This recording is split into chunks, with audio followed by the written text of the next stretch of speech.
No, eto na. Naku, Diyos ko po. Grabe to, mga kababayan. Si Garma, humingi na ng sorry. Neni Banyes, eto na. Lorna Llamas. Mga kaanak ng mga biktima umano ng war on drugs, si retired police Colonel Rolina Garma, na sabihin ang lahat ng kanyang nalalaman. Kasunod yan ang paghingi ng tawad ni Garma sa pagbunyag niya tungkol sa extrajudicial killings sa pantinig ng Quadco. At nakatutok... Ayan na, mga kababayan. Babae pa, anak ko. Konting katahimikan. Baka malungkot kayo. Kanina tawa kayo ng tawa. Ngayon, paiiyakin ko kayo. DJ Super Mario, Cesar Manalon. Iyak ha. Umiyak na kayo. Ito na. Okay, tuloy. Babae pa, anak ko. Hindi nila pinatawad. Humingi na nung saklolo yung anak ko. Wala akong magawa. Nitong February 18, 2017. Grabe no, humingi ng saklolo yung anak. Hindi man lang pinatawad, mga kababayan. Margo, meron na tayong schedule sa Hong Kong ha. Reviewin nyo na lang to. Sinabi ko na. Oo, Inday Agnes. Oo, daming namumog na betche ni Kuya. Oo. Sige to. Grabe. Ulit. Okay na ha. Babae pa, anak ko. Hindi nila pinatawad. Humingi na nung saklolo yung anak ko. Wala akong magawa. Nitong February 18, 2017, kinaladkad ng 4 na lalaking nakabonet palabas ng bahay ang panganay na anak ni Aling Salvacion na si Cristeta. Grabe no. Parang mga kriminal no. Shali, oo. Kita tayo sa Hong Kong. November 10 po. November 10, 11, 12, 13, 14. Opo. 10, 11, 12, 13, 14. 5 araw kami dyan ha. 5 araw kami sa Hong Kong. 1 araw sa Japan. Opo, Japan. Sa Macau. Opo ha. Mga kababayan. Ulit na tayo. PM nyo lang si Arnold Lopez. Binigyan ng trabaho si Arnold. Tuloy na. Tuloy-tuloy na tayo ha. Ng Quadco. At nakatutok si Maki Pulido. Babae pa, anak ko. Hindi nila pinatawad. Babae pa yun, mga kababayan ha. Babae pa. Babae pa yun. Oo. Humingi na nung saklolo yung anak ko. Wala akong magawa. Nitong February 18, 2017, kinaladkad ng 4 na lalaking nakabonet palabas ng bahay ang panganay na anak ni Aling Salvacion na si Yung anak daw ni Aling Salvacion, kinaladkad ng 4 na nakabonet. Grabe no, talagang mga kriminal, mga kababayan. Oo. Cristeta. Sa labas ng bahay, 3 beses binaril sa ulo si Cristeta. Wasak na wasak po ang ulo ng anak ko, ma'am. Grabe, wasak na wasak daw yung ulo. Noma home cook. Oo. Hindi ko siya maakap. Ginawa ko, kuha na lang akong kumot. Grabe no, sa harap mismo ng nanay. Ang sakit nun. Sakit no mga boss ha. Diba? Sa harap mo mismo, yung anak mo papatayin, no? Ay nako, napakasakit niyan mga kababayan. Nako, huwag sa akin, nako. Oo, grabe. Oo. Talagang sasapi ako sa mga alien para makaganti ko. Oo, ganun ako ha. Pag ako, nako, Diyos ko po. Sasapi talaga ako sa mga alien. Oo. Okay, tuloy. Nanay, sorry po ha. Nay, tuloy mo lang. Ma'am, binalit ko yung ulo ng anak ko. Wasak na wasak po ang ulo ng anak ko, ma'am. Hindi ko siya maakap. Ginawa ko, kuha na lang akong kumot, ma'am. Binalit ko yung ulo ng anak ko para makakapo po siya. Isa si Aling Salvacion sa Grabe no, grabe no. Lorna P. Llamas, Agnolin Prias, Franz Winnipeg, nandyan na. Pasok. mga namatayan ng mahal sa buhay sa ilalim ng giyera kontra droga noong Duterte administration. Sa sariling tala ng gobyerno noon, mahigit 6,000 ang nasawi sa 6 na taong pagpapatupad ng programa. Grabe, no? Grabe. Ito July 1, 2016 to May 31, 2022, bilang ng nasawi sa anti-drug operation sa ilalim ng administrasyong Duterte. Pero hindi pa yan yun. Oo. Kaniwang dahilan noon ng administrasyong Duterte, meron kasi mga nanlaban kaya na Di, Lori Mamawag, ano ba? Joke lang yun. Kailan ba naman yun? Hindi ko kayo iiwan. Oo. Meron lang akong iiwan na ayaw ko nang gawin. Oh, sige tuloy. Maylin Ardena. Oh, kita-kita tayo sa Hong Kong, ha? pilitan ng pulisya na depensahan ang kanilang sarili. Pero may mga kasong tinawag na extrajudicial killing. Yan na. Pamangkin ni Randy De Los Santos si Kian na inakusahang drug pusher. Grabe, oh. Ito controversial talaga ito si Kian, eh. Sobrang controversial niyan. Binaril ng mga pulis si Kian noong August 16, 2017 dahil nanlaban daw ito sa drug operation. Grabe, no? Grabe. Malupit. Sobra talagang kademonyoan yung war on drugs ni Digong. Pero sa CCTV footage, nakita pa itong kinakaladkad ng mga pulis. Kita nyo, kinakaladkad, oh. Bago siya pagbabarilin, nakatulan ng murder ang 3 sa mga pulis na sangkot sa pagpatay kay Kian. Ito, mga kinang-inang ito, oh. Yan, tandaan nyo yung mga pagmumukha nito, oh.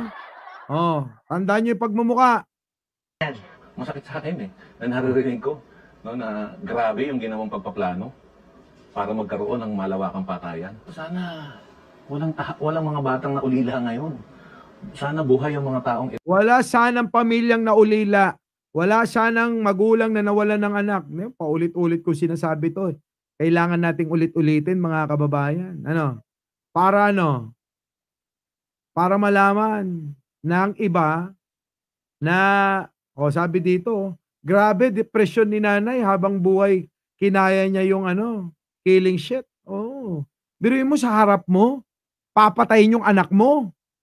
Sa harap mo mismo, na magulang ka. Makikita mo, papatayin yung anak mo. Saklap, mga kababayan. Saklap. Ito. Sa pagdinig ng Quadcom tungkol dito, sinabi ni retired Police Colonel Royina Garma na nagbibigay noon ng pabuya ng hanggang 1 milyong piso kada mapapatay. Grabe, no? Ang laki pala ng kitaan dyan. Kaya pala wala silang habas. Nobs? Kaya pala silang walang habas. Pumatay noon kasi may bayad. Di ba? Sa pagdinig, nagsorry si Garma sa pamilya ng mga... Ayan na, nagsorry na. So pag nagsorry ka, ibig sabihin, sa bagay, umamin naman na to, no? Umamin na talaga si Garma, no? Sige, tuloy mo, Garma. Umamin ka na, Mag-sorry ka na ngayon. Di ba? Piso kada mapapatay. Sa pagdinig, nagsorry si Garma sa pamilya ng mga extrajudicial killings habang siya ay City Director ng PNP sa Cebu. I am very sorry in behalf of my men. I'm very sorry on behalf of my men.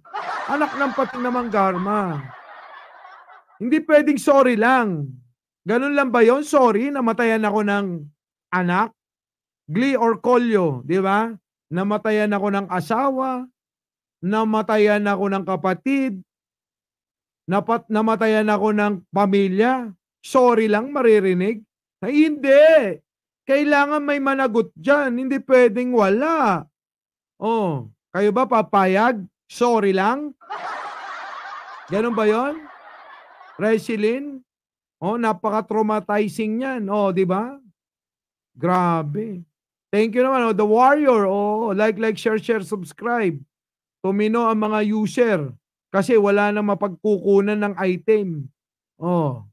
Di ba? Mas tahimik nung martial law kaysa panahon ni Duterte. Tama. Condolence sa mga nawalan ng mga mahal sa buhay. Naimbang Arabi, Andy Daliri. Sakit sa ulo. Sige. I'm sorry daw, sakit ng ulo ni Garma, mga extrajudicial killings habang siya ay City Director ng PNP sa Cebu. I am very sorry in behalf of my men na nagkamali sa inyo. I'm very sorry. But I cannot control all of them. Diba? Hindi naman yun sige, sabihin natin hindi mo makontrol. Pero, kailangan may managot. Diba, Annabelle? Kailangan may managot. Hindi pwedeng wala. Yan ang panawagan ng mga biktima. Ano yung panawagan nila? Pinalabas ko kanina mga kababayan. Ano sabi? Ito. Panoorin nyo.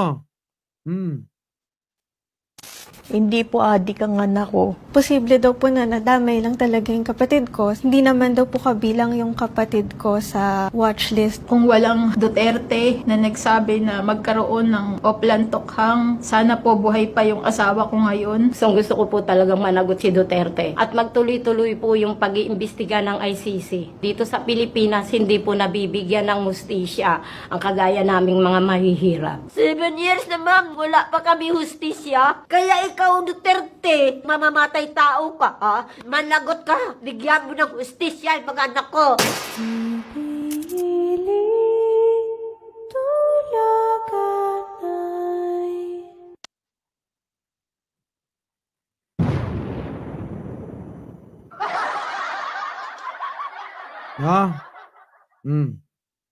Di ba? Shoutout po kay Bambina, Happy Rich, saka si ay nako. Raquela Charito, Emily Marshall, Lace Classic, opo, Judy, Pang-Asar. Kanina tawa kayo ng tawa, di ba? Paano kayo ngayon? Di ba? Game, dito na. Police officer, alam nilang rules of engagement. Pero para sa mga nakausap naming pamilya, Sabihin niya lahat yung mga involved diyan sa EJK na yan kasi Grabe yung mga magulang na nawalan ng anak, no? Grabe, si nanay, sa harapan, Evangeline Camilosa, sa harapan, pinatay yung anak. Binaril, sabog yung ulo. Wasak. Gusto man tulungan ni nanay, walang magawa. Ha? Ay, grabe. Babae pa yan. Wala silang patawad. Babae pa yung anak ni nanay. Lineta Mandawe. Ay, grabe talaga. Naiyak si nanay, Ito, mga walang ya ito, puro pera. Puro pera lang itong mga to, Engagement. pero para sa mga nakausap naming pamilya, sabihin niya lahat yung mga involved diyan sa EJK na yan kasi marami yan sila, ma'am. 2 anak ni Aling Liore Pasco ang dinampot noong May 12, 2017 at natagpuan na lang ang kanilang mga bangkay sa Quezon City kinabukasan. Kita nyo, 2 anak naman sa kanya. Anak ng pating talaga. 2 anak, mga kababayan. Dead. Ang daming biktima Ayun si nanay, iba-iba yan.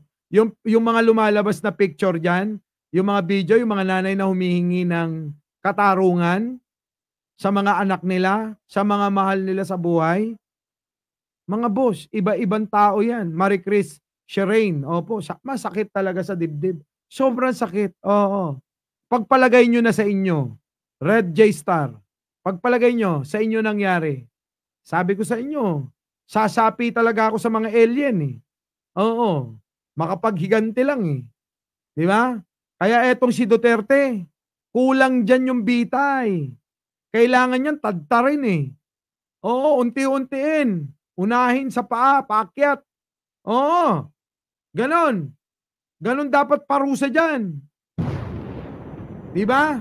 Ganon dapat parusa dyan 2017 at natagpuan na lang ang kanilang mga bangkay sa Quezon City kinabukasan. Legitimate police operation daw ito, sabi noon kay Aling Liore. Nasusukol na siya. Kaya pero sa aming mga pamilya, hindi pa rin kami naniniwala ng lubos doon at hinahamon pa rin namin siya na sabihin pa talaga kung ano yung katotohanan. Para sa GMA, correct. Di ba? Dapat sabihin yung katotohanan. Miss Nelly. Jollibee. Nobs, sobra lumaki sa farm Anong gusto nyong parusa? Kulang ang kamatayan lang Di ba? Kulang talaga mga kababayan ng kamatayan sa ginawa. Tingnan nyo meron pa yan, andali. Tingnan nyo, panoorin nyo Tapos magpapaalam na ako wait lang. Nasaan na yun?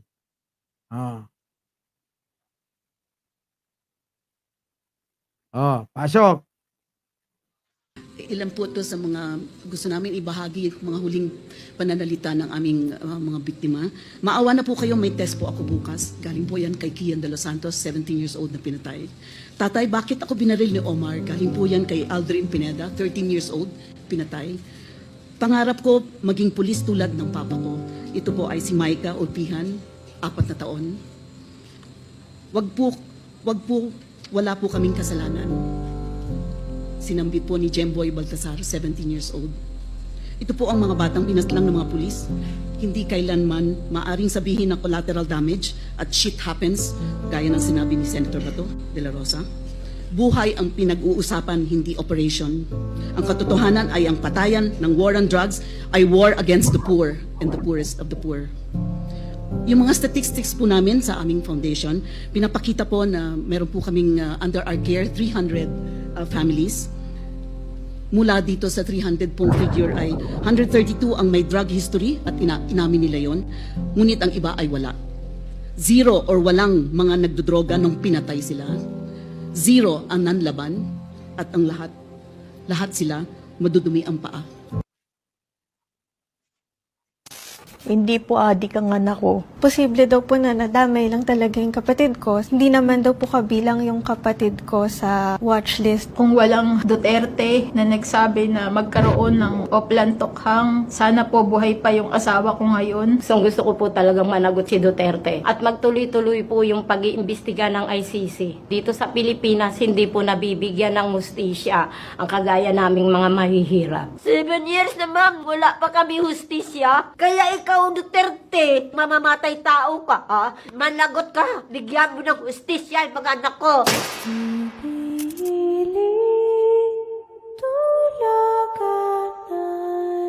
Pagtanggol ang katotohanan.